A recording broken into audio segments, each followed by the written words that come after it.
சதாசிவம் வந்தே ரம்யசாமாத்திரமலக்ஷ்மிநாதசமாரம்பா நாதயாமன்மத்தியமாமஸ்மந்தாச்சாரிய பரியர்த்தாம் வந்தே குருபரம்பரா யோ நித்யாச்சதபதாம்பஜயுக்மருக்ம வியாமோகஸ்தவித்ராணி திருணாயமேனி அஸ்மத்குரோர்பகதோஷதே கிருசந்தோ கோ ராமானுஜச்சரணம் சரணம் பிரபத்தே மாதாபிதாயுடைய தனயாபூதிகி சர்வம் யதீதீமேனுதன்வயானா ஆத்யஷ்டனக்குலபதிகூடாபிராமம் ஸ்ரீமந்தம் சுரஷமகலாக்கிலவட்டநாதன் பக்திசாரபுரசேர யோகிவாகான் பக்தாங்கிரேணு பிரகாரிதி பிரவிஷ்டான் ஸ்ரீமத்பராதி சம்யக்பிரணோஷ்ணித்யம் பழும் அன்பன் பாகங்களுக்கு சொல்லும் பொழுதும் தொகுத்துரைத்தான் நல்ல மனவாட மாமனிதன் மாடன் தனவாத நூற்றம் தாதிதான் மன்னகுலசே மனவாட மாமனிதன் தன்னருளா விற்பொருள் தம்முடனே சொன்ன திருவாயுடைய நூற்றம் தாதியாம் தேனே ஒருவாதிருந்து நெஞ்சே உற்று சாய்த்தலாய் உயர்வே பரன்படியே உள்ளதெல்லாம் தாம் கண்டு உயர்வேத நேர்குந்துரைத்த பயிர்வேதம் வாராமல் மாநிலை வாழ்விக்கும் மாறன் சொல் வேறாகவே விளையும் வீடு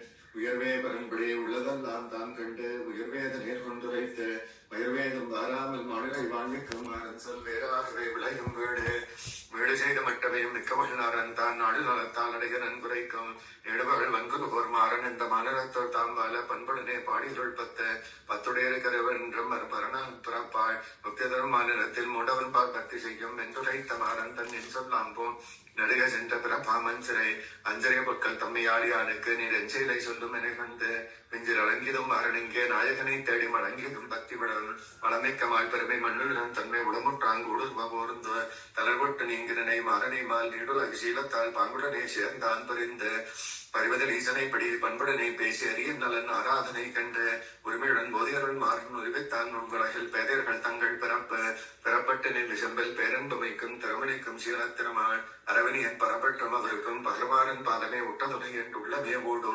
ஓடுமனம் செய்கை உரையுண்டு நில்லாதாருடனே கூடு நெடுமா நெடுமை கொள்ளும் நிலை நாடறிய ஓர்த்தவன் தன் செம்மை உரை செய்த மாறன் என ஓய்ந்து நிற்கும் வாழ்வாமிகை இவையறிந்த தம்மளவில் ஈசன் உவந்தாட்ட அவைகமுங்கள் தோறும் மனையும் சுவையதனைப்பட்ட அறவத்தாழ்மாறன் பேசின சொல் பேச மாலின் தன் சென்னி பெருமாளி சங்குடையும் புதலத்தை வந்து தருமாறுது வர தன்னை திறமாக பார்த்துரை செய்த மாறன் பதம் பணி என்னைய சென்னி வாழ்ந்திருக என்னுடைய வாயும் திருமாள் மறைய நிற்க ஆட்டாமை போய் வெஞ்சு நிற்க புறம்புதலாய் ஆகிய ஆற்றுவதனை தகழுத மாறன் சிறிவாரி நோக்கும் திணிதா மகரன் திருமாள் பருத்தவத்தை நன்னி அவதாரத்தை நன்குரைத்தார் வண்ணம் அறிந்தட்டார்கள் அவர் அவரைக்கு அங்கவர்பால் உற்றாரை மெல்லடத்துவோம் உணர்வை வந்து உலகளந்த மாறிடுமையானது உணர்வை தற்காம் துணைகா வானில் அடியார் குழாம் கூட ஆசிட்ட மாறன் அடியாருடனே நெஞ்சை ஆடு ஆடிமல்வானில் அடியார் குழாங்களுடன் கூடியிருப்பம் மெய்தா குறையத நாள் பாடிமை கண்பொட்டா தம் தலைமை ஆய்ந்துரைக்க மோகித்து துன்புற்றான் மாறனும் அந்தாமன் தன்பால் அடியார்களோடு இறைவன் வந்தால் தான் கலந்த வன்மையினாள்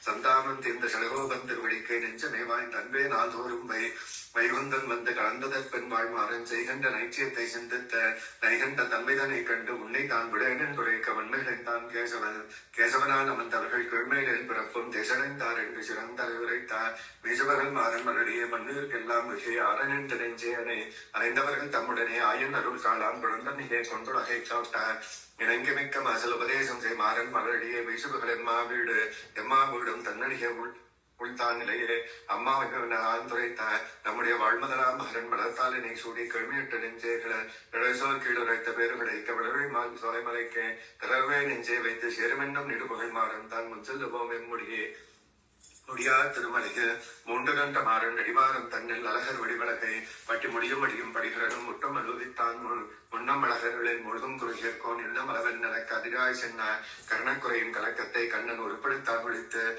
விடுவில் காலமெல்லாம் உடனாய் மண்ணி விடுவிழா வடிமை செய்ய மாலுக்கு நெடுசுகிற வேண்டெடுத்து பாரித்த மிக்க நலன் மாறன் சேர்மாறன் பொங்கலிலே நெஞ்சே புகழுண்டு மால் எப்பொழுதும் தானாய் நிகழ்கண்ட நேர்காட்டி நிற்க மகிழ்மாறன் எங்கும் அடிமை செய்து இச்சித்த வாச்சிகமாய் எங்கடிமை செய்தான் மொயம்பாலும் ஆளுக்கு முன்னடிமை செய்து வைப்பாள் அன்பால் ஆச்சரியவரை ஆதரித்தும் அன்பிலா மூடரை நிந்தித்தும் விழுந்து மருளும் மாறன்பாள் தேடறிய பத்தி நெஞ்சே செய்ய பரத்துமாய் சீரார் வியூகமாய் தீய விபமாய் தோண்டவற்றுள் ஏதும் அவருக்கு இன்னத்தில் அர்ச்சாவகர்கள் கண்டான் பண்ணுகள் மாறன் பயின்று பயிலும் திருமால் பதம் தன்னில் நெஞ்சு தைலொன்று நிற்கும் தடியற்கு இருபடனே ஆளாக காளாகும் மாரடை தன்னில் அழகான சன்மம் முடியாத ஆசை மிக முற்று கரணங்கள் அடியா தம்மை விட்டவன் வாழ்படிகா ஒன்றொன்றின் செல்வரும் உள்ளதெல்லாம் தான் விரும்ப துண்ணியதை மாறன் தன் சொன்னால் வாழ்பொருளில் சோறு கூரைக்காக மன்னாத மலரை வாழ்வித்தால் என்னாகும் என்னுடைய மாதானை ஏற்றும் என்னும் குருகோர் மன்னருளால் மாறும் சென்மம் தன்மம் பல செய்து தன்னிவிட கழிக்கும் நன்மையுடைய மால்குணத்தை நான் தோறும்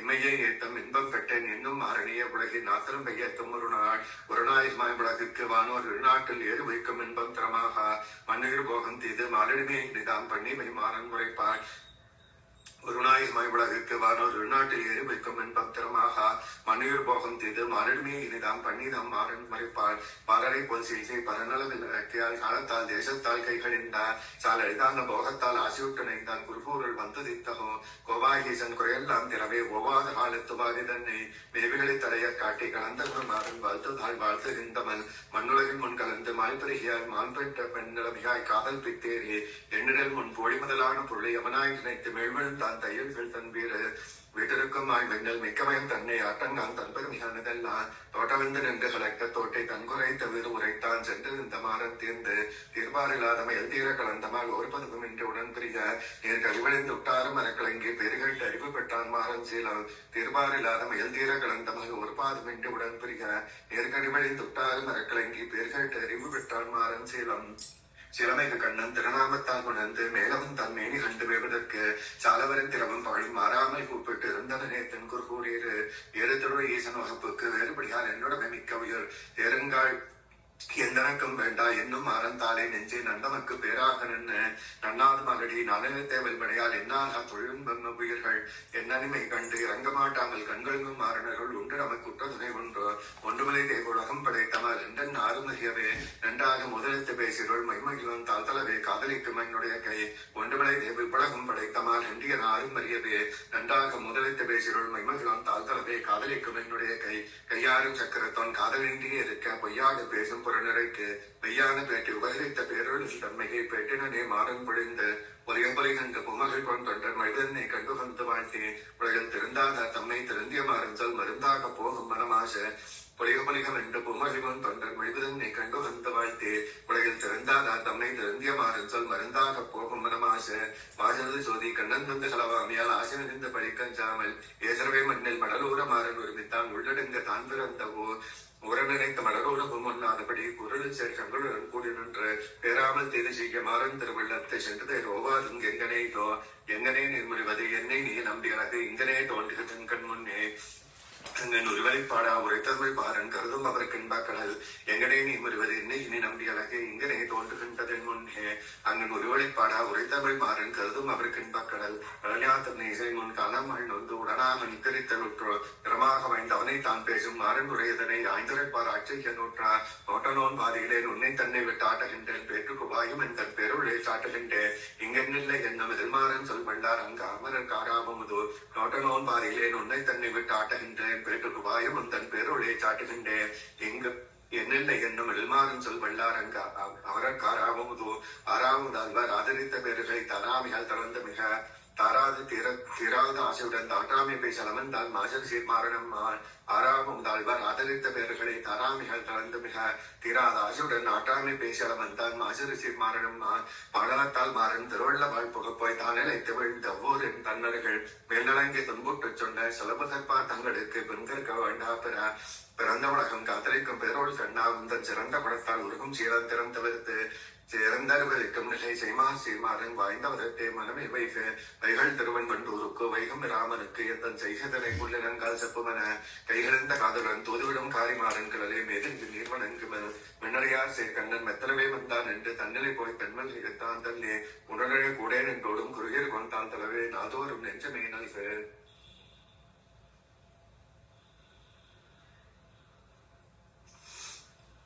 நல்லவரத்தால் நம்மை சேர்த்தான் முன்னாண்டாரை வெல்லும் விருத்த விபூதியன் என்று எல்லனத்தானிருந்து வாழ்த்தும் தமிழ்மாறன் சொல் வல்லார் வானவருக்கு வாழ்த்த உறவர் புறவை முதலாம் கண்ணன் கோலச் செயல்கள் இரவு பகல் எண்ணாம் பருமணம் பெற்றேன் என்று கிடைத்து பேசும் பராங்குசன் தன் சொந்தன் தெஞ்சேத்துவள் துளரசி மால் தரத்து தன் அலத்தார் நாளும் துளதன் சிலவன் நாம் சொன்னேன் துளர்வை முன்னம் அனுபவித்தால் மொழி நின்ற மாறனதில் மண்ணும் உவப்பாள் வந்த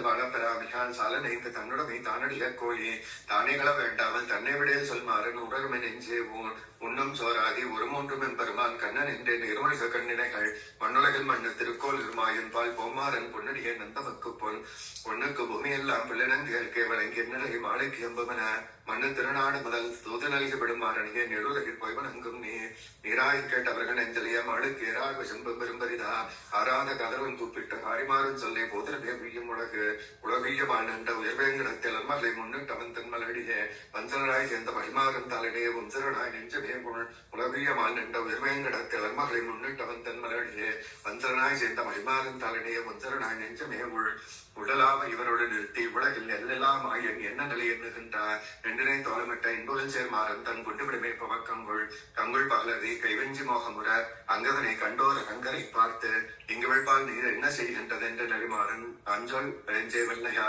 வெள்ளராமன் கேட்டு விட்ட கண்ட பெண் மோகம் தெளியதால் தென்திருப்பேர் சென்று புக உள்ளம் நன்கு நின்ற மண் பகரும் தடகோபர் கட்டவர்கள் தாமாடிக ஆய்வந்தன் தன்மை செம்பெண் ஆலவை மற்றும் காட்டி வாழைதனால் மற்றும் மகிழ்ந்து நிற்க ஒளிரவை தன்னை நின்று போய் கண்டு தானுரைத்த மாறன் சொல் பண்ணுவதே என்று கற்பா கட்டோர் விதம் விஷயங்களுக்கெல்லாம் பற்றாம் விபகுண பண்புகளை உற்றிருந்த மண்ணல் உள்ளா தமிழகை மகிந்திரத்தும் மாறும் சொல் மண்ணல் எளிதாக தமிழ் பாமர வேதம் பகமால் குணங்குடன் அமலகு வேண்டாவிட்டால் துமனத்தான் அந்நியவனை காண நன்குருகி கூப்பிட்டார் அண்ணலை நன்னாதார இளையர் இளையர்கள் நெஞ்சு இளவைக்கம்மாள் அழகு குளவன் புதிய விளக்க ஆலமனம் தன்னுட உலகை தன்னுடைய மாறன் பால் மண்ணும் தீவனை போமாய்ந்து மயத்தால் தன்னை வைத்தவை சித்திரியாலே தீயாவை சித்திரமாய் சேர்ப்பவர்களோடு ஓயாமல் வாழ்ந்திருக்குமாறன் பலம் சேர்க்குமாறன் தன்னை துறந்து வாழும் என்ன எத்தனை நீ இங்கு வைத்தது எதுக்கென வாழும் எந்தற்கு எந்த மரக்கு மின்மமாக நன்று கவி பாடுவித்தனை கைமாறில் ஆமை பகமாறன் படனார் கொண்டாம் பண்பு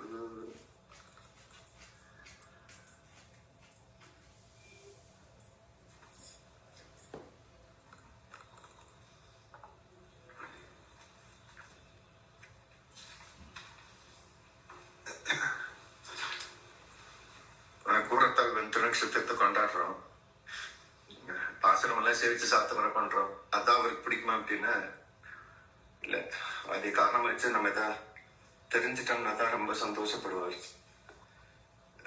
நம்ம திருவாய்மொழி ஆரம்பிச்சிருக்கோம். திருவாய்மொழியில ஏழாம் திருமொழியில கங்குளும் பாலும் அந்த வரிசையில 7ல் 10 ஏழாம் திருமொழியில 10வது இதுல 4வது பாசுரம். இந்த 10 பாசுரங்களுமே திருவாரன் விளை அப்படிங்கிற திவ்ய தேசத்துக்காக நம்ம ஆழ்வார் அனுக்கிரகம் பண்ணியிருக்கிறார். 7ல் 10 இது இந்த 10 பாசுரங்களுமே திருவாரன் விளைக்கான பாசுரம். இதுல 5வது பாசுரம் வருது. 7ல் 10ல் 5 ஒரு பாசுரம். மரடி போதுகள் என் நெஞ்சத்து எப்பொழுதும் இருந்தி வணங்க பலடியார் முன்னம் அருளிய பாம்பனையப்பன் அமர்ந்துரையும் மணி நெடுமாடங்கள் சூழ் நீடுமதில் திருவாரன் விளை உலகமகை புகழ்பாடு நம்பேல் விடை கொண்டு நெல்லா கடுமே அப்படிங்கிறது பாசுரம். 7ல் 10ல் 5 இந்த பாசுர அர்த்தத்துக்கு நான் போகல. இதுல ஒரு கூறத்தாழ்வனுடைய ஒரு ஐதீகத்தை நம்மள எடுத்து காட்டுக்கிறார். அது வடக்கு திருவிதிப்பில்ல ஈடு வியாக்கியானத்துல அதைய குறிக்கிறார். பாம்பனையப்பன் அமர்ந்துரையும் பலனடியார் முன்பருடைய பாம்பனையப்பன் அமர்ந்துரையும் அப்படின்னு ஒரு வாக்கியம் 2வது வரி. அதுக்கு வியாக்கியானம் பண்ற நம்பில்ல பலடியார் முன் பாம்பரையப்பன் பல முதலைகள் உண்டாயிருக்க ஆழ்வானை பிரசாதித்தா போலே அப்படின்னு வியாக்கியானம். பலரடியார் முன் நம் பாம்பனை அப்பன் அருளிய அப்படிங்கிறதுக்கு வியாக்கியானம் பல முதலைகள் உண்டாயிருக்க ஆழ்வானை பிரசாதித்தா போலே அப்படின்னு வியாக்கியானம் இருக்குது. இது எதுக்கு அங்க நம்பளேதி அங்க அந்த ஐதீகத்தை எடுக்கிறார் அப்படின்னு பார்த்தீங்கன்னா, பெருமாள் ஆதிசேஷனுக்கு ஆக்ஞை எடுக்கிறார்.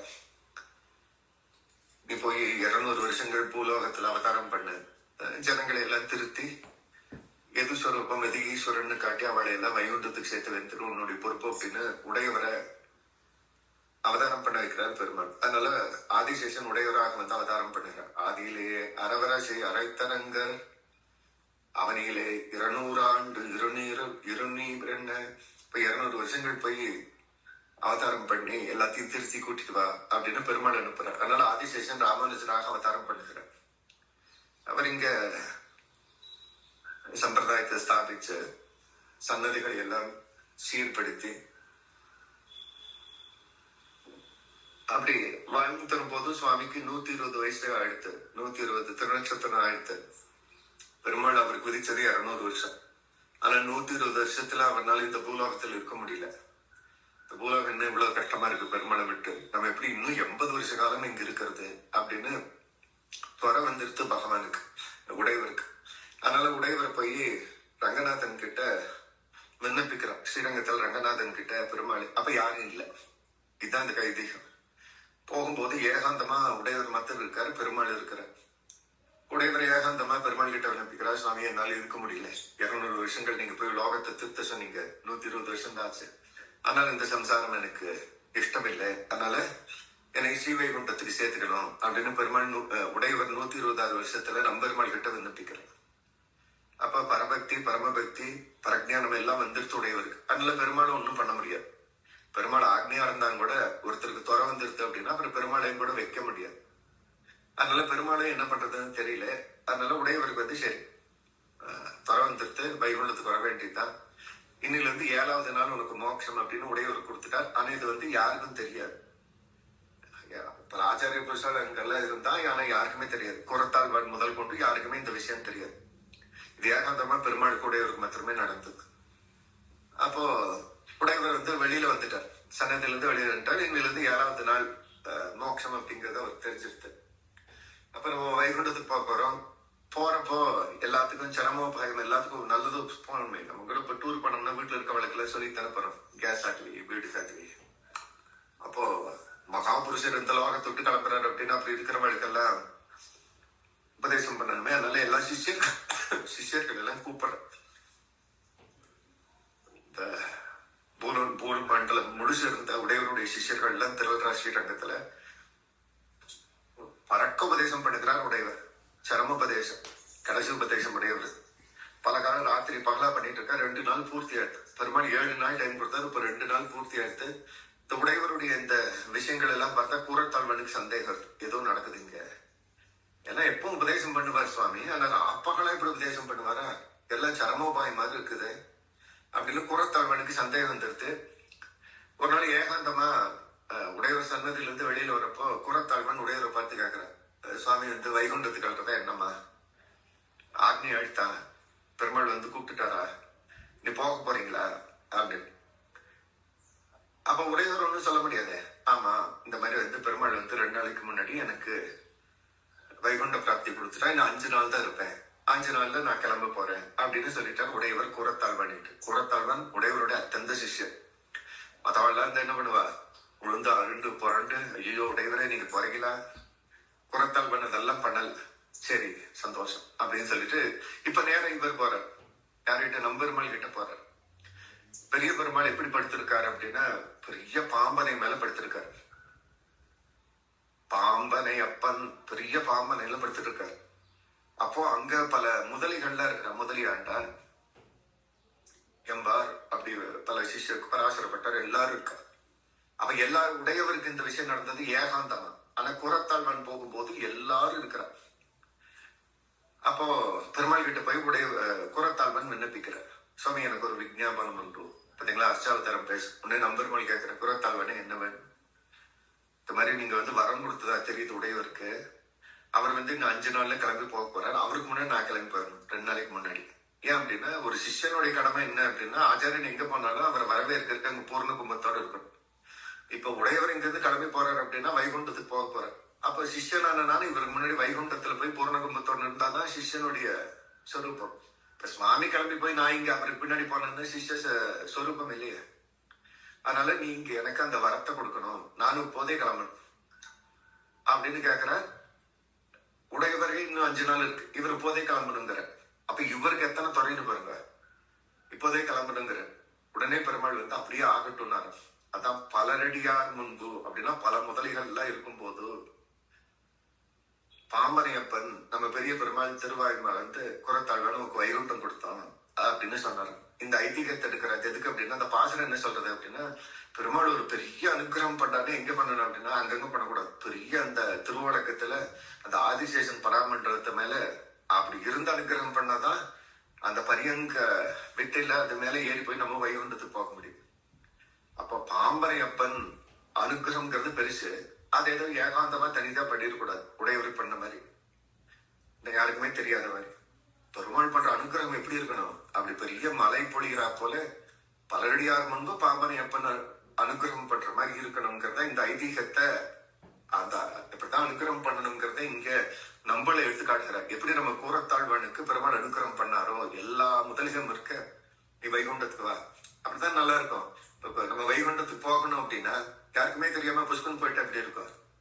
அப்படி இல்லாம பெருமாளே வந்து நாளைக்கு வைகுண்டத்துக்கு வா அப்படின்னு பெருமாள் சொல்லி நம்ம நாளைக்கு வைகுண்டம் போனோம்னு எப்படி இருக்கு யோசிச்சு பாருங்க.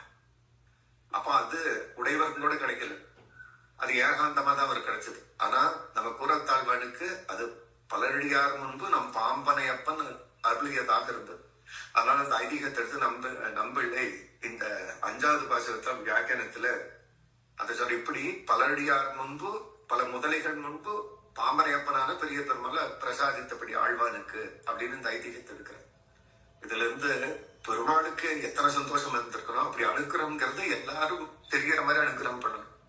அது ஒண்ணும். இன்னொன்னு, இவருக்கு எத்தனை ஆச்சாரிய விசுவாசம் இருக்குதுன்னு பாருங்க. பொதுவா அப்படி ஆச்சாரியன் கிளம்ப போறாரு அப்படின்னு உட்காந்து அழுகிறதுக்கு தான் எல்லாரும் ரெடியா இருப்பாங்க.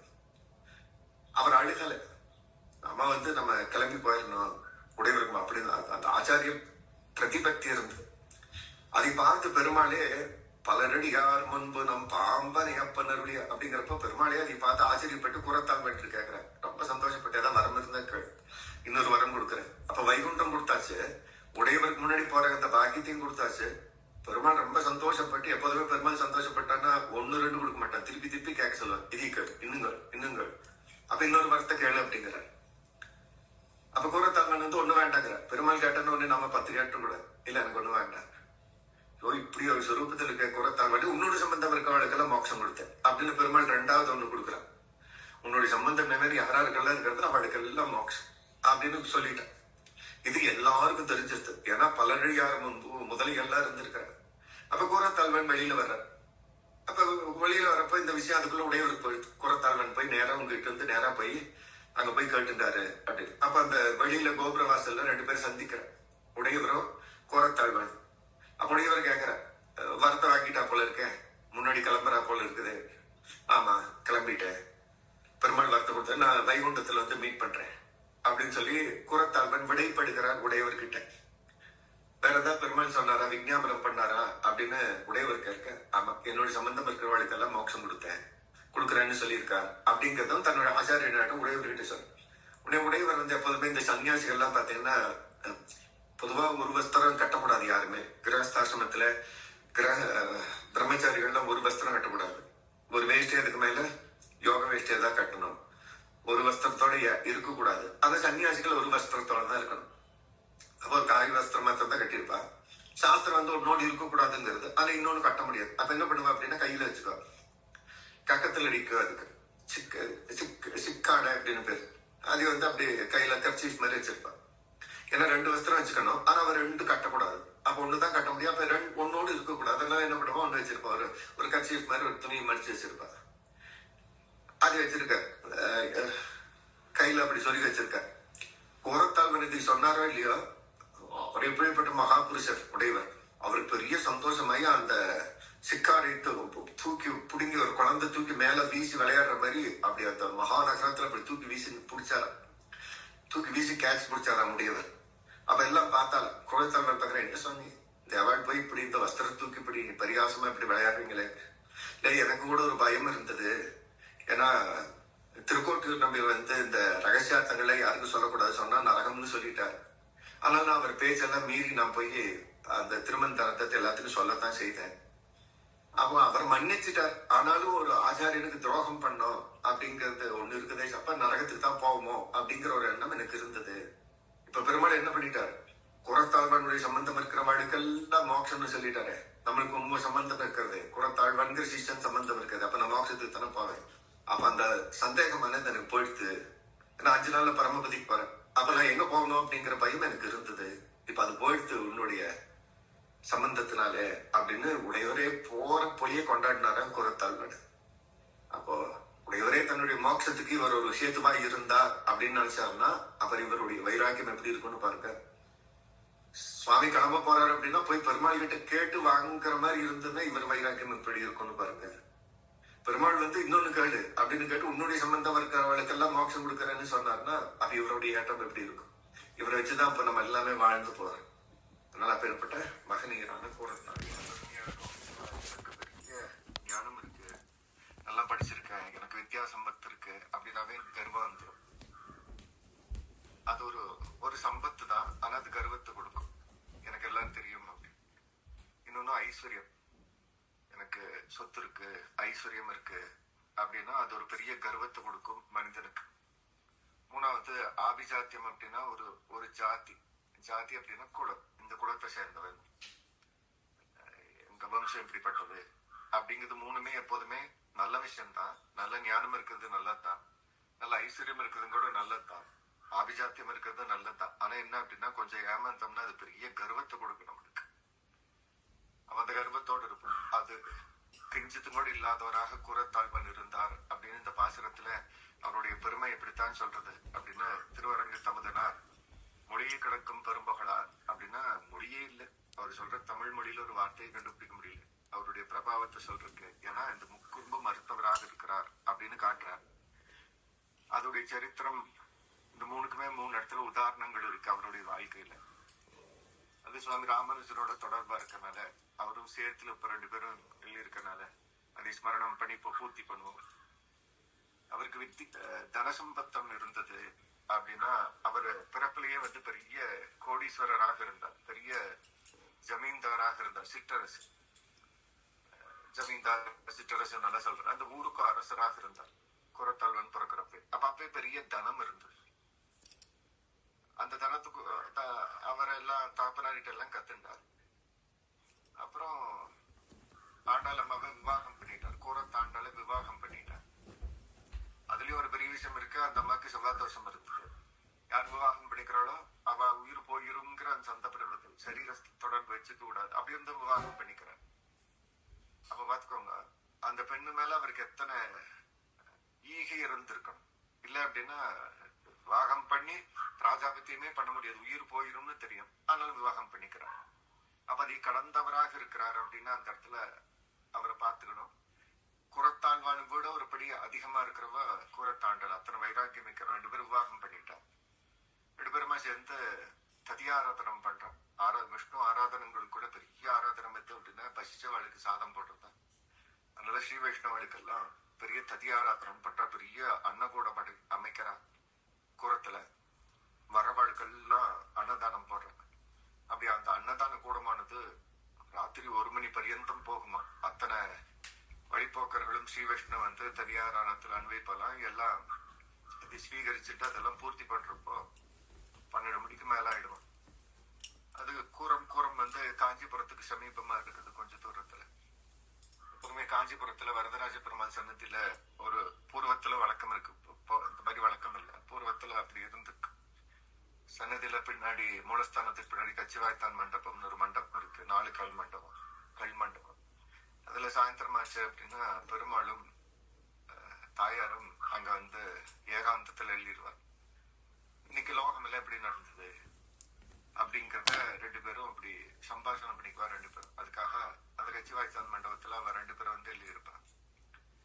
அப்போ ஏகாந்தமா அவ 2 பேரும் இருக்கிறப்போ யாரு இருக்க முடியும்? யாருமே இருக்க முடியாது.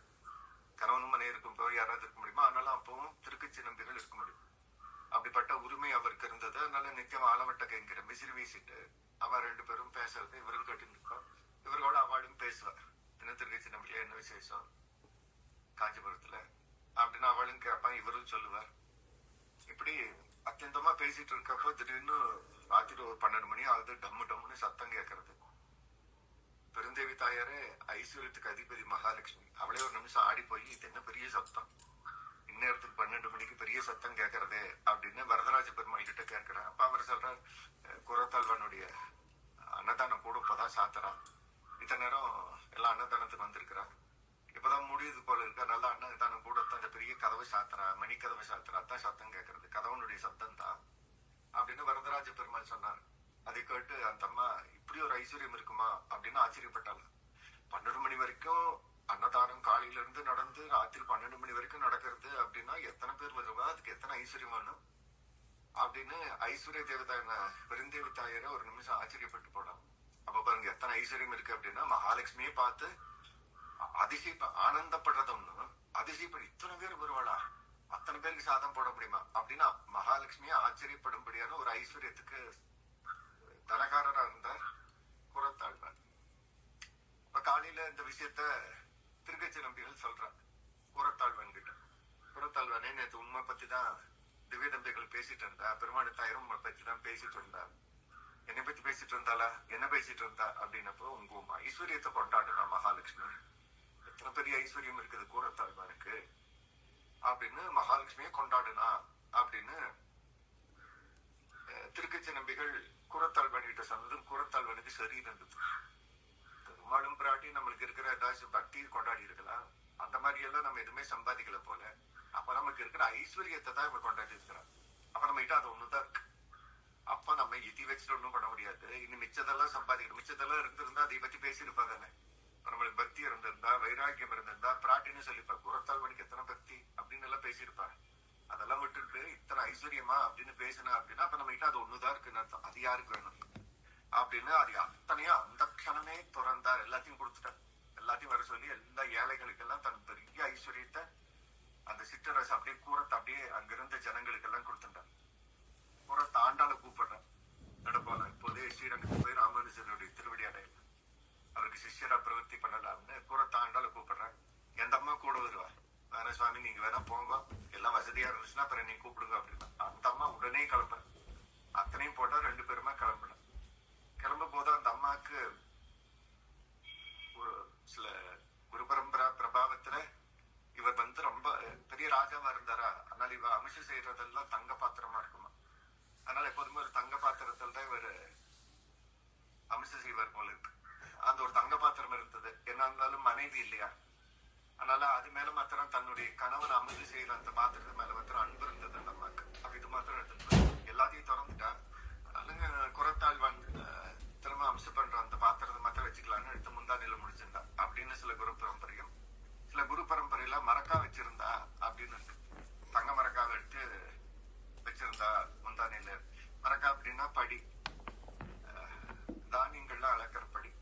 எப்போதுமே பூந்த வீட்டுக்கு பொண்ணு விவாகம் பண்ணி போறப்ப மரக்கா கொடுத்து அனுப்பாது, அது வந்து ஒரு மங்களத்துக்கான அடையாளம் ஒரு பெண்ணுக்கு. அப்ப ஒரு பெண் எத்தனை இழந்தாலும் அவன் மரக்கால் இழக்க கூடாது அப்படின்னு நம்ம சம்பிரதாயம் சொல்றது, ஏன்னா அவளுக்கு அதான் பிறந்த வீட்டுல இருந்து கொடுத்த சொத்து, அது மங்களத்துக்கு அறிகுறி. அதனால எத்த தொலைச்சாலும் ஒரு அம்மா அதை தொலைக்க மாட்டேன், அதனால அது இருக்கட்டும் அப்படின்னு எடுத்து வச்சதா 2 குரு பரம்பரை தெரியுது. அப்ப எதையும் எடுத்துக்கலாம் அப்படின்னா குரத்தாழ்வனுடைய பராசரப்பட்ட அந்த திருமாளிகை வம்சத்துல ஒரு தனியன் இருக்கு, வாடி திருநாமம். அதுல பாத்தீங்கன்னா தங்கவட்டில் தன்னை வீசியறிந்தான் வாழியன்னு ஒண்ணு இருக்கு. அப்ப அவ வம்சத்திலேயே தங்கவட்டில் தன்னை வீசியறிந்தான் வாழியன்னு இருக்கு அப்படின்னா பராதி எடுத்துக்கிறத உச்சிதம், மரக்கால்னு எடுத்துக்க வேண்டியது இல்லை. ஏன்னா மரக்கால் எல்லாம் மத்த பெண்கள் எல்லாம் பெருசா நினைப்பா, குறை தாண்டாள் நினைப்பாளா அப்படின்னு ஒரு கேள்வி கேட்டாங்கன்னா இல்லைங்கிறது நமக்கே பதிலா வரும். ஏன்னா அத்தனை வைராக்கியம் மிக்கவா குரத்தாழ்வானு போலவே அவ பத்தினி. அப்போ அம்மா வீட்டுல கொடுத்த மரக்கா வேணும்னு முந்தானியில் எடுத்து முடிச்சு வச்சிருப்பாளா அப்படின்னா அப்படி இருந்திருக்காது. குரத்தாழ்வான் மேல இருக்கிற அன்பு பக்தினால அவர் அம்சம் செய்யற அந்த பாத்திரத்தை எடுத்து வைக்கலாம்ங்கிறத சேர்ந்து வருது. ஆனா குரு பரம்பரையில 2மே காணப்படுது, சில இடங்கள் இப்படியும் சில இடங்கள் அப்படி இருக்கு. என்ன எடுத்துக்கலாம் அப்படின்னா பராசரப்பட்டருடைய திருமாளிகளே அப்படி ஒரு சரித்திரம் இருக்கு, வாடி திருநாமம் இருக்கு அப்படின்னா அதை எடுத்துக்கிறது உச்சிதம். இன்னொன்னு எடுத்தீங்கன்னா நல்லாதான் இருக்கும், மரக்கால எல்லாம் சொன்னோம்னா நல்லாதான் இருக்கும் மங்கள பொருளை. ஆனா கூரத்தாண்டால வச்சு பார்த்தோம்னா கூரத்தாண்டால அதிகா போய் ஒரு மங்கள பொருளா பார்ப்பா அப்படின்னா பார்க்க மாட்டேன். அப்போ குரத்தாழ்வான் அம்சம் செய்த அந்த பாத்திரத்தை தான் வச்சிருப்பான்னு எடுத்துக்கிறது உச்சிதம். ஆனா 2மே இருக்குங்கிறதையும் சொல்றேன். அப்படி அதை மாத்திரம் எடுத்து முந்தானில வச்சா 2 காட்டு வழியில ஸ்ரீரங்கத்துக்கு கிளம்புறாங்க. கிளம்பி வரும்போது நடு ராத்திரி ஆயிடுத்து, ஜாமம் ஆயிடுத்து. குரத்தாழ்வான் அப்படி விரைவா நடக்கிறாராம், ஏன்னா உடனே போய் உடையவரை பார்க்கணும் முடிவு பண்ணிட்டா அப்புறம்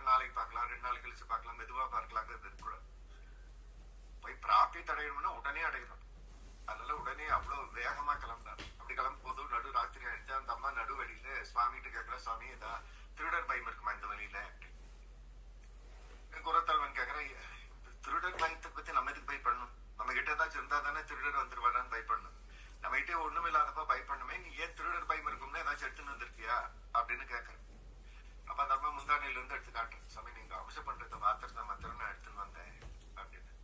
அது வாங்கி அது தூக்கி வீசினார், ஒரே வீசு, யாருக்கு வேணாம் அப்படின்னு. அதனால பொன்வெட்டல் தானே வீசினான் வாழி, வீசியரின் தான் வாழின்னு ஒரு வாழி திருடமும் இருக்கு. அப்ப தூக்கி வீசினா அதுவும் கூட வேண்டாம் அப்படின்னு. நேரா வந்தா ஸ்ரீரங்கத்தை வீடு இல்லை. இப்ப நம்ம ஸ்ரீரங்கத்துக்கு போறோம்னா லாட்ஜ் இருக்குமா, எங்க தங்கிக்கலாம், சாதகத்துக்கு என்ன பண்றது, பெருமாளை பாப்போமா, உற்சவம் நடக்குதா அப்படிங்கறதெல்லாம் அப்புறம். நம்ம போனோம்னா ஜாக்கு கிடைக்குமா, எங்க சாப்பிட்டுக்கலாம், வசதியா இருக்குமா, எப்ப திரும்பி வருது, டிக்கெட் கிடைக்குமா, எல்லாம் பார்த்துட்டு அப்புறம் ரங்கநாதனுக்கு என்ன உற்சவம்ங்கிறதா அப்புறமா பாக்குறோம். ஆனா அப்ப அவ அப்படி பார்க்கல. அவளுக்கு வீடும் இல்லை, அங்க யாரும் இல்லை, அடுத்த நேரத்துக்கு சாதத்துக்கும் கூட வழி கிடையாது. ஆனா ராமானுஜர் மாத்திரமே நம்புனா நேரா போனா 2 பேர் ராமானுஜர் திருவடியில் அடைச்சு சிஷ்யர்களா சேர்ந்து. அப்புறம் அங்க ஒரு மச்ச வீடுல தங்கி இருந்து ராமானுஜருக்கு சிஷ்யம்.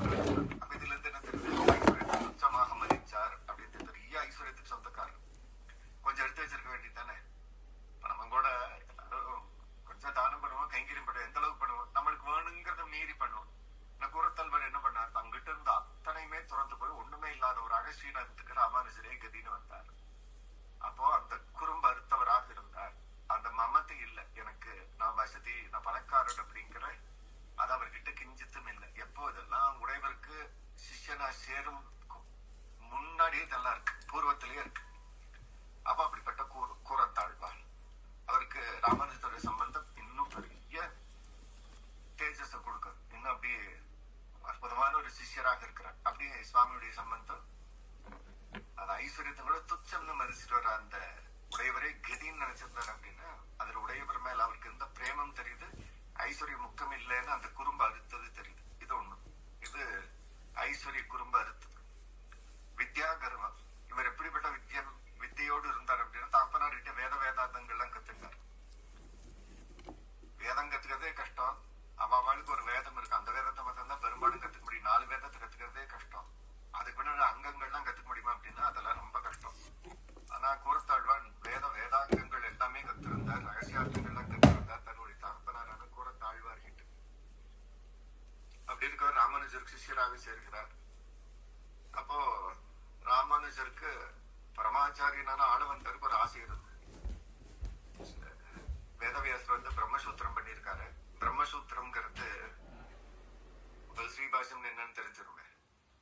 வேதம் இருக்கிறது, வேதம் உள்ள பெரிய வேதத்துல சில முக்கியமான கருத்துகள் மாத்திரமே பொறுக்கி எடுத்து பிரம்மசூத்திரம்னு கொடுக்கிறார் வேதவியாசர்.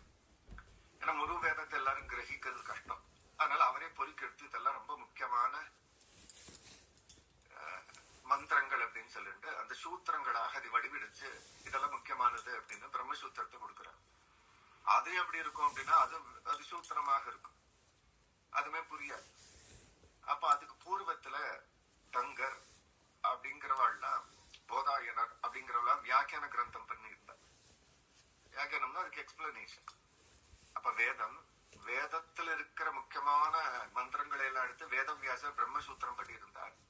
பிரம்மசூத்திரம்ங்கிறது முழு வேதம் இல்லை, வேதத்துல முக்கியமான பாகம் மாத்திரம். அதுக்கு பூர்வத்துல பல ஆச்சாரியர்கள் எல்லாம் இருந்தார். போதாயனர், டங்கர் அப்படின்னு அவ வந்து வியாக்கியான கிரந்தம் பண்ணியிருந்தார். அது ஒரு எக்ஸ்பிளனேஷன். அந்த எக்ஸ்பிளனேஷன் வேற ரொம்ப கஷ்டமா தான் இருக்கும். ஆனா அது இங்க தமிழ்நாட்டுல இல்லை. அது வந்து முதல்ல இந்த பாரத தேசத்துக்கு வித்தைக்கு வந்து அதிபதியா சாரதா தேவி, நம்ம சரஸ்வதி தான் எடுக்கிறோம். சரஸ்வதி தேவி வந்து ஆதாரமா இருக்கிற காஷ்மீர பாண்டாரம் அப்படிங்கிற காஷ்மீர நகரத்துல அவருக்கு ஒரு சன்னதி, சரஸ்வதி சாரதா தேவிக்கு. அங்க ஒரு பெரிய பல்கலைக்கழகம் இருந்தது, அதுதான் பாண்டாரம்னு பேரு. இன்னைக்கு பல்கலைக்கழகம்னு சொல்றோம். அங்கதான் அந்த விருத்தி கிரந்தங்கள்லாம் இருந்தது. அந்த பாஷத்துக்கான எக்ஸ்பிளனேஷன் எல்லாம் அங்கதான் இருந்தது, ஓலைச்சுவடிகளா இருந்தது. அங்க பெரும்பாலும் வடதேசத்தை சேர்ந்தவள்லாம் அத்வைத்திகளா இருந்தாங்க. அவ அதுக்கு அது அத்வைத்த பரமா மாத்திரமே அர்த்தம் சொல்லுவா. ஆனா அந்த எக்ஸ்பிளனேஷன் அந்த விருத்தி கிரந்தம் வந்து நம்ம விசிஷ்டாத்வைத்த ஒட்டி இருந்தது. அதனால அதை சொல்லி கொடுக்க மாட்டேன், யாருக்குமே அந்த கிரந்தத்தை கொடுக்க மாட்டேன். ஏன்னா அங்க பிரசித்தமா அத்வைத்த மதம் தான் இருந்தது. அதனால அதை உபயோகப்படுத்த மாட்டேன். அது அங்கேயே சரஸ்வதி பாண்டாரத்திலேயே இருந்தது. அதுல என்ன தப்பாகும் அப்படின்னா அத்வைத்த மதம்ங்கிறது எல்லாம் ஒண்ணும் அப்படின்னு சொல்றது அத்வைத்த மதம். ஏகம் அவ்வளவுதான், 2 இல்லைங்கிறது அத்வைத்த மதம். எல்லாம் ஏகம்னா அப்ப 48 பேர் லாகின் பண்ணிருக்கீங்களே, 48 பேர் ஒண்ணுன்னு ஒத்துக்கணும். அதுதான் அத்வைத்த மதம். ஒத்துக்கலாமே, அதுல என்ன தப்பு இருக்கு அப்படின்னா, அப்ப நான் போய் பேசினேன்னா நீங்க தண்டனை அனுபவிக்கணும். சரியா? இப்ப நீங்க தப்பு பண்ணீங்கன்னா நானும் சேர்த்து அனுபவிக்கணும். அது எப்படி இருக்கும்? இப்ப நான் தப்பு பண்ணேன்னா நான் தான் தண்டனை அனுபவிக்கணும், நீங்க எல்லாம் அனுபவிக்க முடியுமா? நம்ம ஜீவன் எல்லாம் ஒண்ணா. இப்ப நான் கால் முட்டிட்டீங்க, எனக்கு தானே வலிக்கும், உங்களுக்கு எல்லாம் வலிக்காதே. அப்ப எல்லாமே இங்க வேற தானே. இதெல்லாம் ஒண்ணுன்னு எப்படி மாயினால இருக்க முடியும்? சங்கரர் வந்து இதெல்லாம் மாயினால அப்படி பார்க்கிறோம், நம்ம எல்லாம் ஒண்ணுதான் அப்படிங்கிறார். ராமானுஜருக்கு அது எப்படி ஒண்ணா இருக்க முடியும்? ஒண்ணுன்னா இந்த பெரிய கஷ்டம் எல்லாம் வந்துடும். இப்ப நான் இங்க ஒரு கொலை பண்ணிட்டேன், இப்ப எல்லாம் ஒண்ணுன்னா அப்ப தண்டனையும் எல்லாரும் சேர்ந்து அனுபவிக்கலாம். அது எப்படி நடக்கும்? சரி, தண்டனம் கூட விட்டுருங்க, பாவம்னு ஒண்ணு வருமே, அந்த பாவம் எனக்கு மாத்திரம் தானே சேரணும். நான் பண்ண பாவத்துக்கு பாவம்ங்கிறது எனக்கு மாத்திரம் தானே சேரணும். எல்லாத்துக்கும் சேர்ந்து சரி என்ன ஆகும்? அப்ப அது ஒரு கஷ்டம் இருந்தது. வேத மந்திரத்துக்கெல்லாம் அந்த மாதிரி அர்த்தம் சொல்லி வச்சிருந்தேன். அதை கேட்டு சரஸ்வதி தேம்பு ரொம்ப வருத்தப்பட்டு இருந்தேன். என்ன இப்படி அவார்த்தம் சொல்றாளே அப்படின்னு. அப்போ சுவாமி ராமானுஜருக்கு ஆளவந்தாருக்கு ஒரு ஆசை இருந்தது, இந்த மாதிரி அத்வைத்த மதத்துல இப்படி தப்பான ஒரு அர்த்தம் பரவி நிக்கிறது, இதுக்கு நம்ம விசிஷ்டாத்வைத்த பரமா முன்னாடி பூர்வர்கள் தான் பண்ண மாதிரி ஒரு விருத்தி கிரந்தம் பண்ணணும் அப்படின்னு ஆசை இருந்தது. ஆனா அவர் காலத்துல அது பண்ண முடியல. அவனால காஷ்மீரத்துக்கு போக முடியல, இந்த கிரந்தத்தை பார்த்து ஒரு வியாக்கியானம் பண்ண முடியல.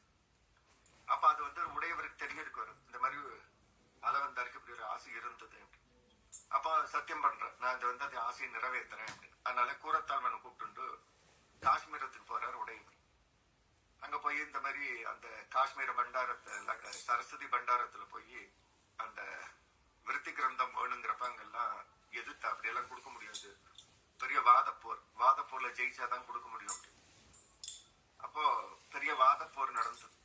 அத்தனை பேர் கேட்ட கேள்விக்கு சுவாமி ஒருத்தராக நின்று பதில் சொன்னார். அத்தனை வித்வான்கள் அத்தனை பேரும் கேள்வி கேட்க அதுக்கெல்லாம் பதில் சொன்னார் சுவாமி. அவனாலே ஒன்றும் பண்ண முடியல. அந்த சரஸ்வதியை என்ன பண்ணலாம், அவளுடைய திருமுக மண்டலத்துல சிரிப்பை காட்டி உடையவர் ஜெயிச்சார் அப்படிங்கறத சரஸ்வதி தேவி காட்டினாலாம். அது வரைக்கும் சரஸ்வதி தேவி வேதத்துக்கெல்லாம் அபார்த்தம் சொல்லும் போது அப்படி சோகமா இருந்தார். உடையவர் இந்த அர்த்தங்கள்லாம் சொன்னதும் அவளுடைய திருமுக மண்டலத்தை அப்படி சிரிப்பு வந்து, அப்ப அவளும் ஒத்துக்க வேண்டிய கட்டாயம் வந்துருந்தா, அதனால எல்லாம் ஒத்துண்டா. அதனால அங்க இருக்கிறவள் அந்த விருத்தி கிரந்தத்தை உடையவர்கிட்ட கொடுத்தார். இதாங்க இது வச்சுக்கோங்க. அந்த விருத்தி கிரந்தத்தை வச்சுட்டு இவர் படிச்சு இவர் இன்னும் அதுக்கு எக்ஸ்பிளனேஷன் பண்ணணும். என்ன பண்றது அப்படின்னு சொல்லிட்டு அதை அங்க பண்ண முடியாது, நல்ல ஸ்ரீரங்கத்துக்கு எடுத்துன்னு போலாம் அப்படின்னு கூரத்தாழ்வானும் கூட இருக்கிறார். உடையவரும் சேர்ந்து அந்த விருத்தி கிரந்தத்தை எடுத்துட்டு கிளம்புறாரு. அன்னைக்கெல்லாம் எப்படி கிளம்ப முடியும்? ஒன்னா நடந்து போயிருக்கலாம், இல்ல அதிகபட்சமா குதிரையில போயிருக்கலாம். அதுல சரியா காட்டல, இது ரெண்டு தான் வாய்ப்பு. ஒன்னும் நடந்து போயிருப்பார் ரெண்டு பேரும், இல்ல குதிரையில போயிருப்பார். இப்ப அவன் திரும்பி வர்றப்போ ஒரு ராத்திரி ஒரு இடத்துல தங்க வேண்டிய சந்தர்ப்பம் வருது ரெண்டு பேருக்கும். அந்த அத்வைத்திகள்லாம் அங்க காஷ்மீரத்துல ஐயோ இந்த விருத்தி கிரந்தம் கிட்ட போயிடுச்சுன்னா என்ன ஆகும், இவன் அந்த சம்பிரதாயத்தை ஸ்தாபிச்சிருவாளே அப்படின்னு பின்னாடியே வர்றான் அது புடுங்களான்னு சொல்லிட்டு. ராத்திரியா வந்து அந்த ராத்திரி மாத்திரம் தான் ரெண்டு பேர் தங்கி இருக்கிற இடத்துல பொழுது விடிஞ்சுதான் வந்தா அந்த விருத்தி கிரந்தத்தை பிடிக்கிட்டு ஓடிட்டான்.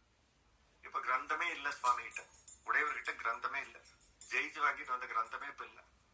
இப்போ பாஷ்யம் எழுதன் எப்படி எழுதுறது? கொஞ்சம் உடையவர் பார்த்து வச்சிருக்கிறார். அப்ப அதை வச்சு ஒரு கொஞ்சம் தான் எழுத முடியும், மத்ததெல்லாம் எழுத முடியாது. அப்ப வருத்தப்படுகிறார் உடையவர். குரத்தாழ்வன் இப்படி ஆயிடுச்சு, நம்ம ஜெயிச்சு கூட அந்த கிரந்தம் இப்ப நம்மளுக்கு இல்லையே, வந்து பிடிக்கிட்டு போயிட்டால. இப்ப நம்ம எப்படி அந்த ஸ்ரீ பாஷ்யத்தை எழுதுறது, பாஷ்ய கிரந்தம் எப்படி பண்றது அப்படிங்கிறப்ப குரத்தாழ்வன் சாதிக்கிற, இல்ல சுவாமி எனக்கு அதெல்லாம் தெரியும், எல்லாமே தெரியும், நான் உங்களுக்கு சொல்லுகிறேன். அது எப்படி தெரியும்? இப்ப நம்ம ரெண்டு பேர் தானே வாங்கிட்டு வந்தோம், அது எப்படி உனக்கு தெரியும் அதுக்குள்ள இருக்கிறதெல்லாம் அப்படிங்கிறப்ப, இல்ல ராத்திரி நீங்க தூங்கிட்டீங்க, நீங்க தூங்கினதுக்கு பின்னாடி நான் உட்காந்து அதெல்லாம் வாசிச்சிட்டேன். இப்ப முதல்ல இருந்து கடைசி பக்கம் வரைக்கும் ஒரு ஒற்றெழுத்துல இருந்து ஒரு கண்ணா வரைக்கும் அத்தனையுமே எனக்கு தெரியும் அந்த கிரந்தத்துல என்ன இருக்கு, அவசியம் நான் சொல்லுவேன் அப்படி. அப்போ அவருடைய வித்தத்தை யோசிச்சு பாருங்க. ஒரு விருத்தி கிரந்தத்தை, அதேதான் ஒரு எக்ஸ்பிளனேஷன் புரிஞ்சிருந்தா கூட பரவாயில்ல, விருத்தி கிரந்தம்ங்கிறது ரொம்ப கஷ்டம். அதனால உடையவரே அதுக்கு வியாக்கரணம் எடுத்துட்டு போறாரு. அந்த மூல கிரந்தத்தையே இவர் ஒரு ராத்திரிக்குள்ள உடு போட்டு மேல அக்கநாள்ல இருந்து கடைசி வரைக்கும் சொல்றேன் அப்படின்னாருன்னா அவருக்கு எத்தனை வித்தி இருந்திருக்கணும், எவ்வளவு அந்த கிராஸ்பிங் பவர் இருந்திருக்கணும்னு பாருங்க. அதெல்லாம் யோசிக்கவே முடியல. நம்மளுக்கு எல்லாம் போய் சொன்னோம்னா கூட 10 நிமிஷத்துல இதுவே என்னை சொல்ல சொன்னீங்கன்னா நான் மாத்திதான் சொல்லுவேன். ஆனா ஒரு ராத்திரிக்குள்ள இத்தனை பெரிய அந்த பிரம்மசூத்திரத்தோட இந்த விருத்தி கிரந்தத்தை அப்படியே மனப்பாடம் பண்ணி வச்சிருந்தார் அப்படின்னா அது நம்ம கூறத்தாழ்வணிக்க உடையவர்கிட்ட கூட அது இல்லை, உடையவர்கிட்ட கூட அதுக்கு தெரியல. அப்ப பெரிய கொண்டாடினார் கூறத்தாழ்வான். அப்புறமா வந்து இங்க வந்து அவர் சொல்ல உடையவர் அதுக்கு வியாக்கியானம் படுத்துகிறார். ஸ்ரீபாஷ்யமாக எழுதப்படுது. அப்ப இன்னைக்கு நமக்கு ஸ்ரீபாஷ்யம் கிடைக்குது அப்படின்னா அதுக்கு எழுதினவர் அந்த விருத்தி கிரந்தத்துக்கு வியாக்கியானம் பண்ணவர் உடையவரா இருக்கலாம். ஆனா உடையவருக்கு அதை எடுத்து சொன்னவர் யாருன்னு பார்த்தீங்கன்னா கூரத்தாழ்வான். கூரத்தாழ்வான் சொல்லலன்னு இப்ப அந்த மூல கிரந்தமே உடையவர்கிட்ட இல்ல. அப்ப நமக்கு ஸ்ரீபாஷ்யமே கிடைச்சிருக்கு. அப்ப ஸ்ரீபாஷ்யத்தை நம்ம எப்படி கொண்டாடுறோமோ, உடையவர் எழுதினார் பாஷ்யக்காரரை கொண்டாடுறோமோ, அதுக்கு பெரிய உச்சாத்துறையா இருந்தா நம்ம கூரத்தாழ்வான். அப்ப எவ்வளவு வித்வத் இருக்கும்னு பாருங்க. அது சொல்றாங்க. அப்ப ஒரு சாதாரண ஆள் இல்ல, பெரிய வித்வத் இருக்கிறவர். அது எத்தனை பிரமாணங்கள் காட்டியிருப்பா, எங்கெங்கிறதெல்லாம் எடுத்திருப்பா, அதெல்லாம் தெரிஞ்சிருக்கு அப்படின்னா அவருக்கு அத்தனை வித்வத் சம்பத்தம் இருந்தது. அப்படி இருந்தவர் அப்புறம் அந்த கிரந்தத்தை கொண்டு போய் திருப்பி காஷ்மீர் வட்டாரத்துல சரஸ்வதி தேவிகிட்ட சமர்ப்பிக்கிறார். ஏன்னா எதுவுமே ஒரு கிரந்தம் எழுதிட்டோம்னா அப்பெல்லாம் போய் அந்த சரஸ்வதி கிட்ட கொடுக்கணும். அவ அதை அனுகிரகம் பண்ணி அதை ஏத்துண்டாதான் அந்த கிரந்தத்தை சனாதன தர்மத்துல ஏத்துக்குவார். அவ சரஸ்வதி தேவி அந்த பாஷ்யத்தை எடுத்து தன்னுடைய சிரசா வகிச்சால, தலையில வச்சுட்டால. ஆனா இருக்கிறதுக்கு ஸ்ரீபாஷ்யம் வந்துருச்சு. மற்றதுக்கெல்லாம் சங்கர பாஷ்யம், மத்வ பாஷ்யம் அப்படின்னு பேர் சொல்லிட்டு ராமானுஜ பாஷ்யத்துக்கு ராமானுஜ பாஷ்யம்னு சொல்றது இல்லை, ஸ்ரீபாஷ்யம் அப்படிங்கிற. ஏன்னா சரஸ்வதி தேவி தன்னுடைய சிரசா வகிச்சா இந்த கிரந்தத்தை. அப்ப அவ்வளவு வித்வத் சம்பந்தம் இருந்தது. உடையவருக்கே அது எழுதி சொல்ற அந்த திறமை நம்ம கூரத்தாழ்வானுக்கு இருந்தது. ஆனா அப்படிப்பட்டவர் அது கொஞ்சம் கூட இப்ப நம்மளுக்கு இந்த அளவுக்கு இருந்தா என்ன இருக்குன்னு யோசிச்சு பாருங்க. இப்போ கூரத்தாழ்வான் மாதிரி நமக்கு மெமரி பவரோ அத்தனை வித்வத்தோ இருந்தா நம்ம எல்லாம் சும்மா இருப்போமா? அப்படியெல்லாம் இருக்க மாட்டோம். நம்மளுக்கு இருக்கிற கொஞ்சம் ஞானத்தை வச்சா நம்ம எப்படி இருக்கிறோம். ஆனா கூரத்தாழ்வான் எப்படி இருந்தாருன்னு நீங்க பார்க்கணும்.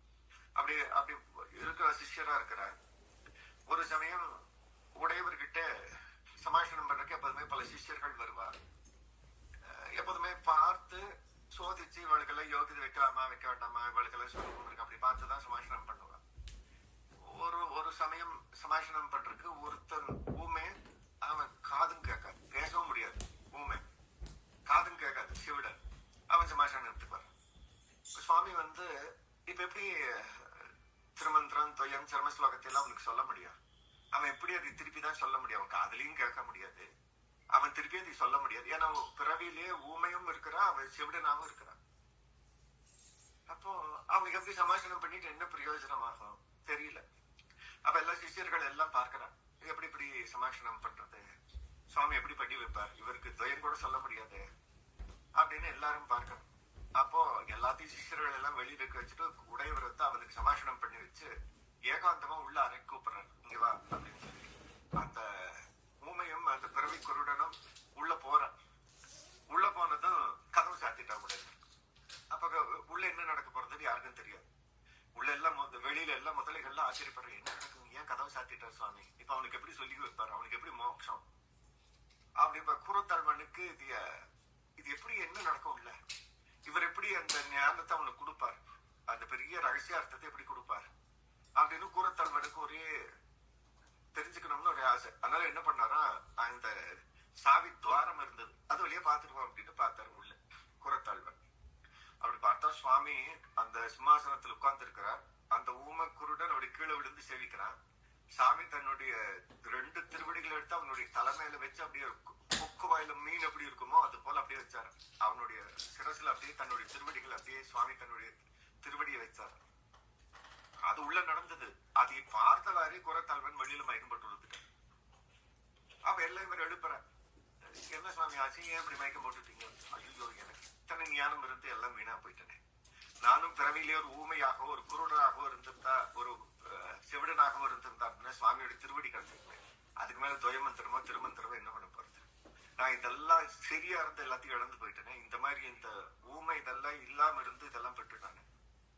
அப்ப அவர் எதையும் மதிச்சாரு பாருங்க, உடையவருடைய திருவடி தான் மதிச்சாரு இல்லையா. அவருக்கு அந்த வித்யா சம்பந்தம் உடையவருக்கே இன்னும் கொஞ்சம் சமமாவோ இன்னும் பெரியதாகவோ இருந்தா அந்த வித்யா அவருக்கு இருந்ததுங்கிற கர்வம் சின்னது இல்லை. அவர் என்ன யோசிக்கிற, இதெல்லாம் இருந்து கெட்டு போயிட்டேனே நான், இதெல்லாம் இல்லாம எனக்கு காதுன்னு கேட்காம எனக்கு வாயும் பேச முடியாம இருந்திருந்தா உடையவருடைய திருவடி கிடைச்சிருக்கு. அப்ப அவர் வித்தைய ஒருபோதும் கர்வமாக எடுத்ததில்லை. அப்ப அந்த குறும்பு அவர்கிட்ட இல்லைன்னு தெரியுது அவரோட சரித்திரத்துல. அது 2வது குறும்பு. 3வது குறும்பு எல்லாத்துக்குமே அபிஜாத்தியம்ங்கிற ஒரு குறும்பு இருக்கிறது. என்ன அப்படின்னா, நான் இந்த குளத்துல பிறந்தவன், எங்க தாத்தா இப்படிப்பட்டவர், எங்க அப்பா இப்படிப்பட்டவர், எங்களுக்கு இந்த கைங்கரியம் இருக்கு அப்படின்னு எல்லாத்துக்குமே ஒரு அபிமானம் வச்சிருக்கு. இந்த மாதிரி கூரத்தாழ்வான் ஹாரீத வம்சம் அப்படிங்கிற பெரிய வம்சத்துல பிறந்தவர்.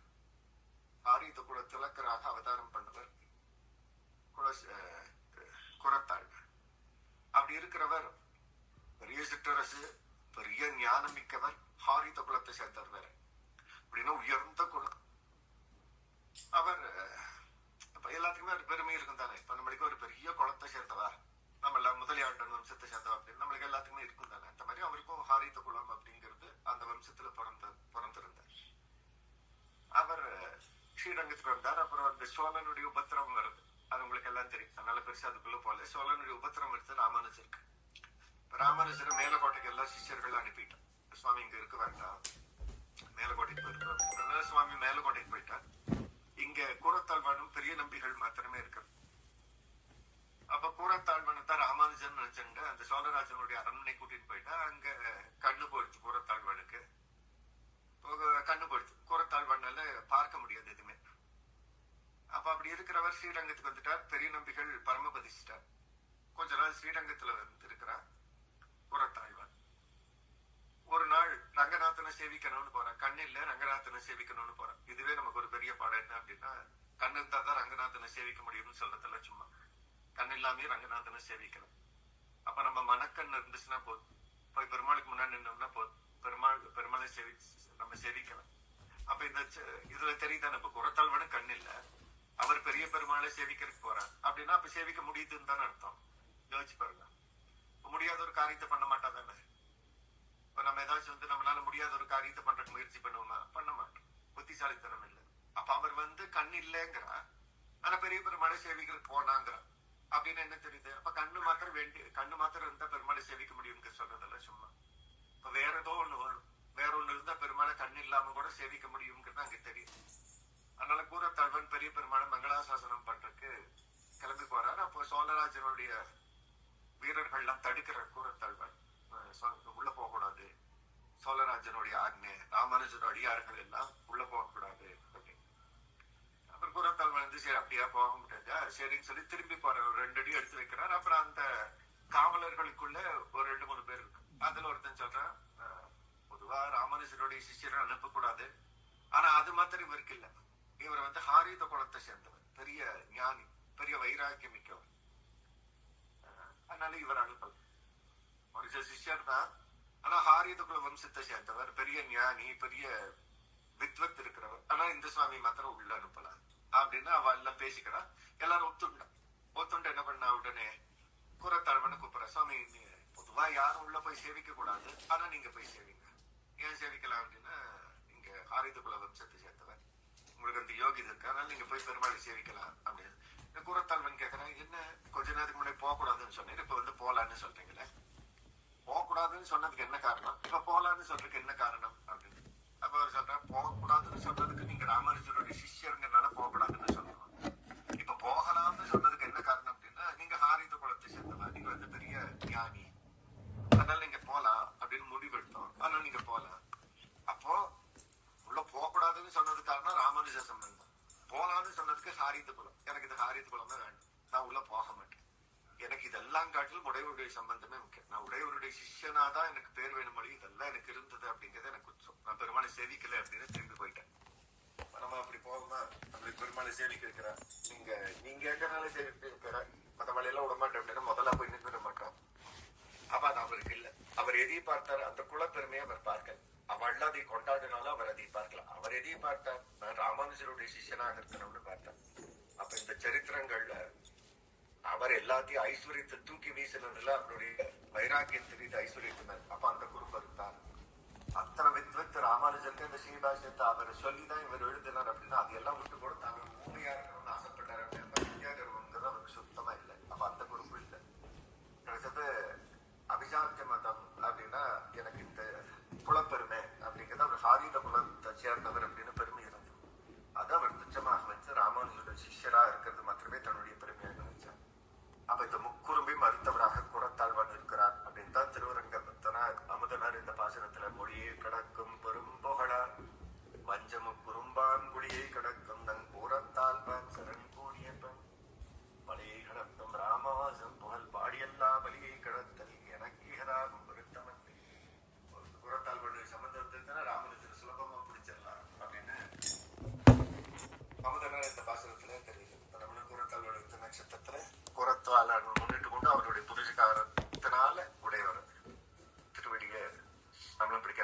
நம்மளுக்கு இதெல்லாமே இல்லை. நம்மளுக்கும் எல்லாம் குறும்புமே இருக்கும்.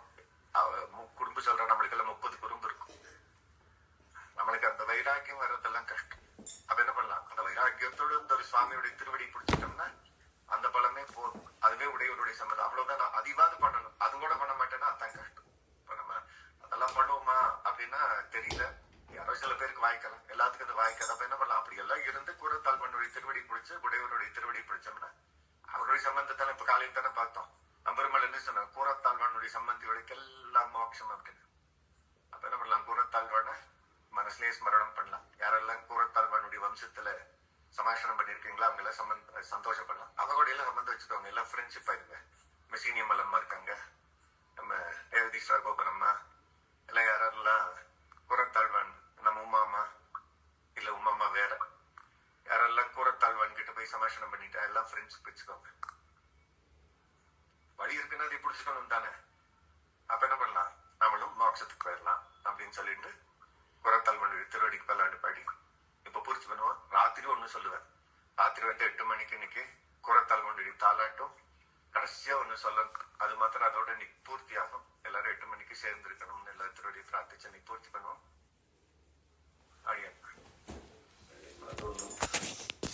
ரெண்டாவது பூர்த்தி பண்றப்போ கூரத்தாழ்வனுடைய வைபவத்தை சொல்லி பூர்த்தி பண்ணணும். காலையில இருந்து கூரத்தாழ்வனுடைய பல வைபவங்கள் பார்த்தோம். எல்லாம் முக்கியமா சொல்லிட்டு கடைசியில் ரொம்ப சிம்பிளா சொல்றீங்களா அப்படின்னா சிம்பிளா இருக்கிறது ரொம்ப முக்கியமாவும் இருக்கு எப்போதுமே. அதனால ரொம்ப சுலபமா இருக்கிறது ஒண்ணும், ஆனா அதுதான் ரொம்ப முக்கியமும் கூட. அப்படி ஒரு வைபவம்.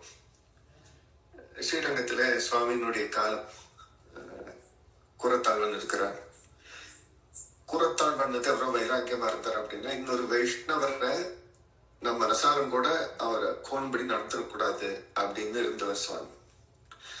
இப்போ அவருக்கு திருக்கண்கள் போயிடுத்து, அவரே கண்ணை பிடுங்கிட்டாரு. அப்ப பின்னாடி சிஷ்யால் தான் கேட்கறாங்க, சுவாமி உங்களுக்கு போய் இப்படி கண்ணு பிடுங்க போக வேண்டி வந்துருச்சேன் அப்படின்னு சுவாமி சொன்ன பதில் நான் பொதுவா நான் ஏதாவது நினைச்சிருப்பேன். ஏதாவது வைஷ்ணவர் எதிர்த்து அப்படி வரவர் வந்து திருமண் வந்து அப்படி கோணையா வச்சிருப்பாரு, அது என்ன இப்படி கோணையா திருமண் வச்சிருக்காரு அப்படின்னு யோசிச்சிருப்பேன். அதனால இந்த கண்ணு போடுத்து அப்படின்னாரா சுவாமி.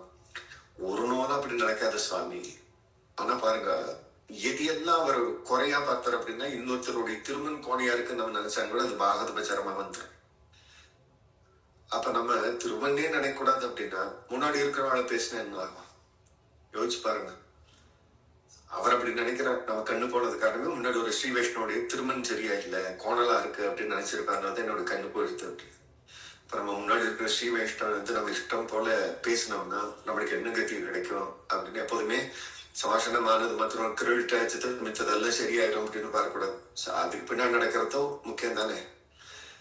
டாக்டர் படிச்சுட்டோம், அப்புறம் ஆப்ரேஷன் பண்றவரெல்லாம் கொலை பண்ணிட்டு இருந்தோம்னா யாரும் நம்ம கிட்ட ட்ரீட்மெண்ட்டுக்கெல்லாம் வர மாட்டோம். இப்போ ஜெயிலுக்கு தான் போகணும். கரெக்டு தானே. எம்பிபிஎஸ் படிச்சுட்டோம், அப்புறம் நம்ம எல்லாத்தையும் கொண்டுட்டே இருக்கிறோம் அப்படின்னா யாரும் நம்ம கிட்ட வர மாட்டோம், நம்ம ஜெயிலில் போயிடும். அப்போ சமாஷனமானது மாத்திரமே ஒரு தகுதி தான். ஆனா அது மாத்திரமே போதும், நம்ம எல்லாம் வைகுண்டத்துக்கு போயிடுவோம்னு நினைக்க கூடாது. அதுக்கு பின்னாடி நம்ம சரியா இருக்கணுங்கிறதையும் யோசிக்கணும். அப்படி சுவாமி வந்து அப்படி யோசிச்சாரு. அப்படி சுவாமி இருந்த காலம் அது விடுங்க. நான் ஒண்ணு மாத்திரம் குரு பரம்பரை காட்டுறது வந்து ரொம்ப எளிமையான விஷயம், அந்த மனசுல புரிஞ்சுக்க வேண்டிய விஷயம். ஒரு வைஷ்ணவ குடும்பம் அப்ப இருக்கு. அதுல ஒரு தகப்பனார் ரொம்ப ஸ்வரூபத்தோட அந்த சுவாமி இருக்கிறார். ஆனா பையன் அப்படி இல்லை. பையன் வந்து ஊதாரியா இருக்கிறான். அந்த ஆதாரமா இருக்க வேண்டிய ஸ்நானம் பிராப்தி கூட இல்லை. ஒரு வைஷ்ணவனுக்கு வந்து ஸ்நானம் படிக்கணும், திருமணம் வச்சுக்கணும் அப்படிங்கிறதெல்லாம் பேசிக்கு தானே. அப்புறம் தான் காலக்ஷேபம், பெருமாள் ஆராதனங்கள்லாம் அப்புறம் முதல்ல ஸ்நானம் பண்ணிட்டு எல்லாம் பண்ணணும், திருமணம் வச்சுக்கணும் அப்படிங்கிறதெல்லாம் ஆதாரமான விஷயம் தானே. அதுவே பண்ண மாட்டேங்க.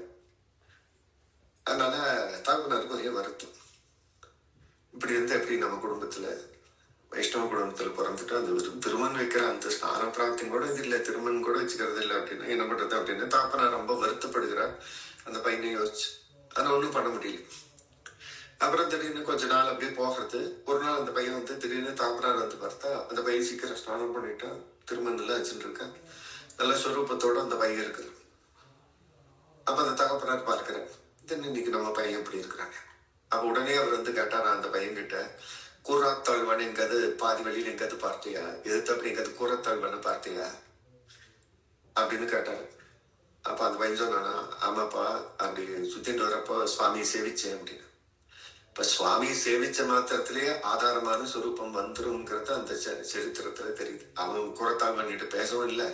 அந்த தகப்பனர் போய் கூறத்தாழ்வன் கிட்ட நீங்க திருத்துங்க அவனை அப்படின்னு சொல்லல. அவரும் ஒன்னும் பேசவும் இல்லை. அவர் ஏதோ அந்த காரியமா அவர் கைங்கரியமா அந்த வழியில போயிட்டு இருந்தார். அவன் பார்த்தான், அவ்வளவு பார்த்த மாத்திரத்திலேயே அவனுக்கு சொரூபம் வந்துருது அப்படின்னா கூறத்தாழ்வன் எப்படி இருந்திருப்பாருன்னு நம்மளால யோசிக்க முடியுமான்னு யோசிக்கிறதுக்கு நம்மளுக்கு சக்தி இல்லை.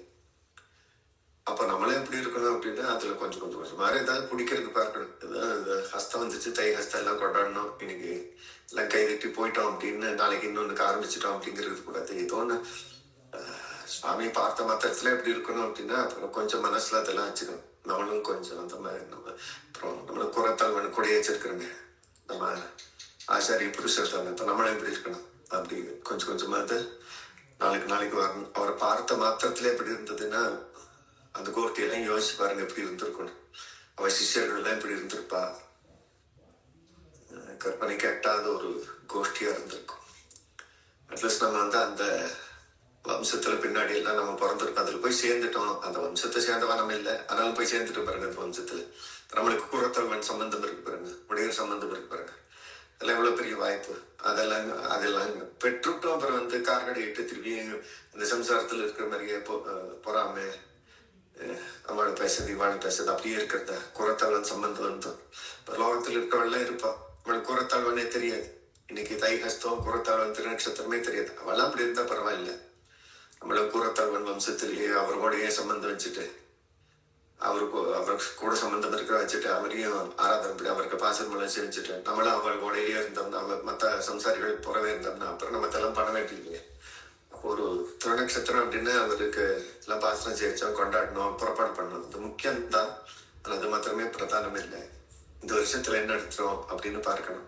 இப்ப பார்த்த மாத்திரத்திலே எத்தனை இருக்கிறது அப்படின்னா அந்த சுவாமி நம்மளுக்கும் கொஞ்சமா நம்மளையும் திருத்தணும்னு அந்த சுவாமிக்கு வேண்டியது. அப்போ ஒரு பார்வைக்கே அது இருந்திருக்கு அப்படின்னா அந்த மகனியருடைய மனசு எல்லாம் யோசிச்சே பார்க்க முடியாத அளவுக்கு வாசாம கோச்சரம். ஏதோ நம்மளும் வாய் இருக்கு, காது இருக்குன்னு காலையில இருந்து அதிகம் பேசி நீங்களும் கேட்டுட்டீங்க. அவ்வளவுதான் நம்மளாலையும் பண்ண முடியும். உடையவரும் குறத்தாழ்வன் இது நமக்கு அனுகிரகம் பண்ணு நம்ம திருவடியில பிரார்த்திச்சுக்கோங்க.